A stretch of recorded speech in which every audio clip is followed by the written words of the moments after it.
I'd like Congress to give a warm hand of applause to the General Secretary, Mr Seamus Searson.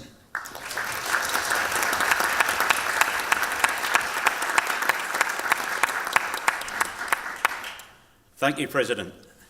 It gives me great pleasure to stand in front of you. And it feels quite strange because it's the 5th time that I've stood in front of you. And it doesn't feel like that time at all. Just interesting how fast time flies by. And I think I'd like to, how things have flown by, is to look at the Congress agenda and the stories of what's gone on in the past. That's how quickly time has moved on. And I want to give a big vote of thanks to Andrew and his team in the office who did tremendous work putting that together and putting all the effort into that.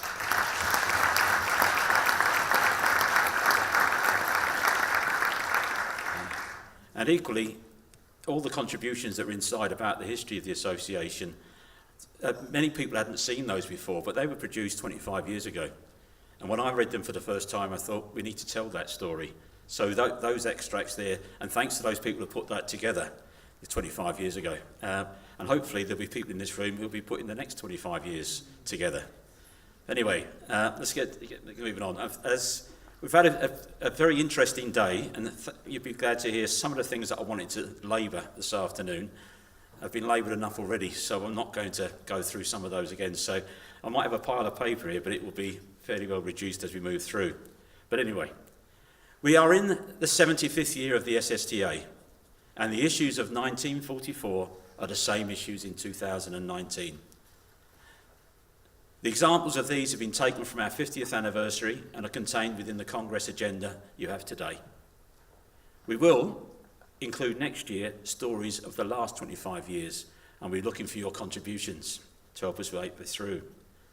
Concerns over pay, workload and pupil behaviour appear throughout our history, and will probably do so for a good number of years to come. At our Congress last year, our call was for retention, recruitment and restoration. I just want to remind you of some of the things that were said last year. Retention. The first priority was to keep the teachers we have. It made no sense not to value the experienced teachers we have, and any attempt to focus on recruitment would miss the point. This is what I said last year. Why not pull out all the stops to encourage teachers to stay? This could be achieved by paying teachers properly, providing a real career structure, valuing teachers' professional judgment, reducing workload, and giving teachers real support with the appropriate education professionals in meeting the challenges that pupils bring into schools. The second point was recruitment. The second priority was to encourage more people into the profession. We needed to encourage people to join the profession with offers of professional respect, professional levels of pay, career development and a manageable workload. Teaching should be seen as a career for life, not a job for a few years until something better comes along.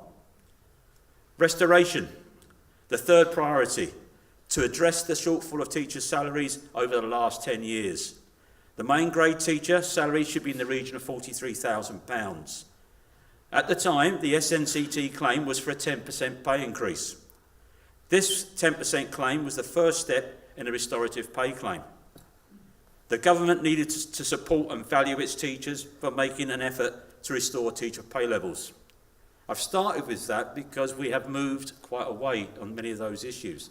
Still a long way to go, but it was important just to recount what has happened in the last 12 months.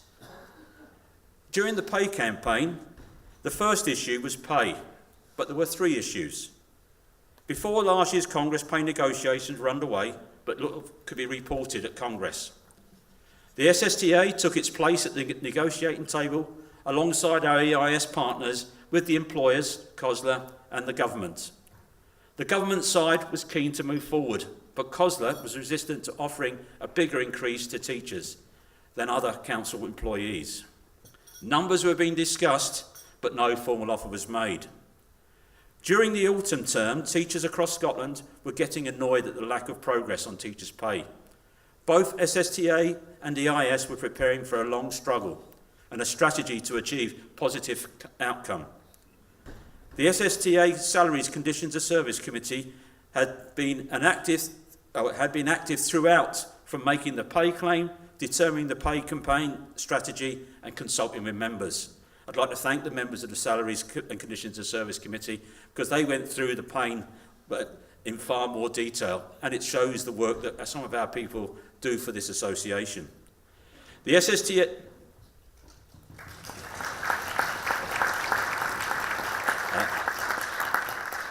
The SSTA and the EIS worked together and prepared a campaign. And as you know, the campaign had many twists and turns. The October Teachers' Rally in Glasgow, where teachers from all unions stood side by side to send a message to the government and the employers that teachers were prepared to act and fight for a significant improvement in pay. The first SSTA consultative ballot in November had a 76% membership response, with a resounding 97% rejection of a divisive and derisory offer. This was followed by a school representative opinion survey in January. The survey was conducted at very short notice, with close to 2/3 of our membership participating. I cannot pass without a big thank you to all our SSTA reps in our schools on mobilising members on this occasion, but also their work in supporting and caring for our members every day in our schools. This was followed by the second consultative ballot based upon the information received with the school rep opinion survey. Yet again, our membership came out in force, with a 76% response, with 64% of members prepared to accept the pay offer. There was another turn as EIS successfully sought a further increase, but SSTA was still there at the negotiating table to reach a resolution for all teachers. The pay deal was agreed in April, and hopefully the back pay and increases will all be with you soon. Following the pay campaign, the top of the main grade in 2018 was 36,480. As from April 2019 this year, the top of the main grade has broken the £40,000 barrier and will rise to 41,412 in April 2020.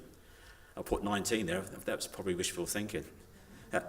This was not the level we needed to reach, but it is a good step in the right direction. When the pay negotiations start again, restoration will be top of the list. But what we have achieved so far shows what can be achieved if we and sister unions work together. This campaign has been a success, but it could not have happened without all the support of our members in all the schools, all our reps at local level, and of course members who take part in Congress and the SSTA Council and committees, and who further the work of the association. So therefore, a big thank you must go to you all for the work that you do. Regardless of how big or how small it is, it's all appreciated. This is your success, and well done. The second issue, teachers are demoralised by the never-ending and increasing teacher workload. More new initiatives, more tracking and monitoring, more record keeping, more personalised learning plans, more accountability for every move and every decision a teacher makes, and of course a national qualification system that appears to go out of its way to dream up new ways to increase teacher bureaucracy. Granted, it's not all SQA's making, but head teachers and local authorities demanding the belt and braces approach of completing units just in case the pupil falls through the gap. Units were retained by the Deputy First Minister for the exception, as I said this morning, for those pupils that miss a large part of their schooling. The SSTA said at the time that schools couldn't resist the opportunity to carry on using the units as they are rarely concerned about teacher workload. The real reason units are being used is not in the interest of the pupils, but in the interest of the schools and local authorities. Their interest of pushing up the insight scores and place on a fabricated narrow measure of schools the league tables.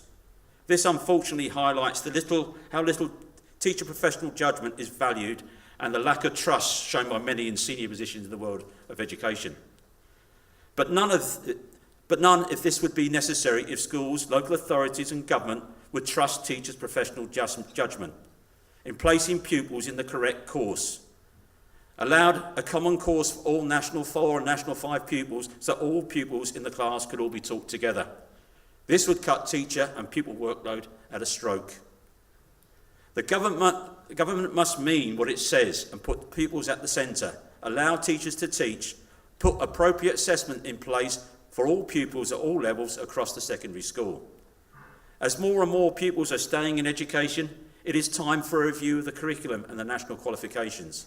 This is not an opportunity to start all over, but to talk to teachers, the unions who represent and speak for teachers, but identify what works, what is appropriate, and put a plan together for implementation. It is time for teachers to take back control of their workload, agree sensible and properly accounted for working time agreements that recognise the professional judgment of the teacher. The teacher must be allowed to make decisions what is a priority, what is appropriate to prepare for lessons, the how and the structure of the lesson, the method of assessment, and be trusted to present pupils for national qualifications. And all must be achievable within the working time agreement. When the time is used, the teacher needs to say no. The days of it's in the interest of the children or you don't care about the children needs to stop. These bullying tactics to undermine teachers and end their right to a work-life balance must come to an end. Now is the time for teachers to take back the profession from the bureaucrats and the bean counters. Teachers and teacher unions must work together in every school to bring about this change. The third issue for teachers is pupil behaviour. Throughout the pay campaign, the message from members was very clear. Please do something to address pupil behaviour. The facts show over the last 10 years that austerity measures have caused the number of teachers to be reduced, the number of specialist teachers to be severely cut, and the range of other educational support staff working in schools has practically disappeared. At the same time, the number of pupils with additional support needs has more than doubled, from 98,523 in 2011 to 199,065 in 2018. But the number of pupils with individual education plans has fallen. It fell from 42,819 in 2011 to 35,566 in 2018. How can the numbers be going up at the same time IIPs are going down? Each of the IIPs has a resource implication. Therefore, you cut the number and you cut the cost. As we speak, Highland Council is planning to cut its ASN provision as it tries to save money. This means that teachers are having to manage increasing complex pupil needs without specialist support, increasing number of pupils being denied the additional support they need, and an increase in pupil frustration. Pupils with ASN are being pushed into classes without specialist support. They are unable to access the curriculum, and it's all left at the door of the classroom teacher. The pupils can't cope, the teachers are demoralised and feeling like failures as they can't meet the needs of all their pupils. Nobody wins. The government and the local authorities are failing both pupils and teachers by not putting money into the ASN to address the needs of pupils and support teachers. It is no wonder the number of violent incidents and incidents of disruption in schools is increasing. Our survey that we circulated to members this week, I've got the figures here, it was repeated this morning, so I'm going to step that page aside. But I will make a point, is the importance of teachers reporting the incidents, because too many teachers feel there's no point reporting it, nothing is done about it, and we've got to keep fighting that message. So on that bulletin that went out to schools this week, please copy the advice to members and post it around the school. Make it common practice. The same three issues as 75 years ago in 1944, maybe it's time to bring about a change. One other development I want to talk about is the Teacher Career Pathway Review. The Minister mentioned it this morning. SSTA has advocated a progressive review of the teacher career pathways and looking forward to flexible and alternative routes for teachers throughout their careers. The SSTA expects proper recognition for all teacher roles in the education system, especially those in the classroom. The focus must be on teaching and learning. This report is due to be published at the end of the month. It has the potential to retain teachers in the profession and let them see a range of other opportunities in their careers. A career pathway that recognises curricular specialism, pedagogical and policy specialism that runs in parallel with the existing leadership management routes will be welcomed. The review will only benefit the profession if it allows all teachers to be valued and respected for their knowledge, skills and experiences. If it is only for a chosen few, controlled by those who don't see the future of education and poorly resourced, it will be doomed to failure, and a golden opportunity to retain teachers will have been lost. The last area I was going to talk about was teachers' voice, but I think you've heard that enough today, so I'm going to step that one aside as well, you'll be pleased to hear. Basically, as I said earlier on this morning, teacher unions are partners in education and must be given the proper respect, must be listened to and have their views taken seriously if we want an education service for the future. Without the teachers, there is no education. That is why the teacher's voice is essential in shaping and delivering education. All the education bureaucrats and stakeholders need to see their place as supporting teachers in the classroom. The days of the backseat driver in telling teachers what to do needs to stop. As the SSTA sets its course for the next 75 years, we have the power only if we choose to use it. Thank you for conference.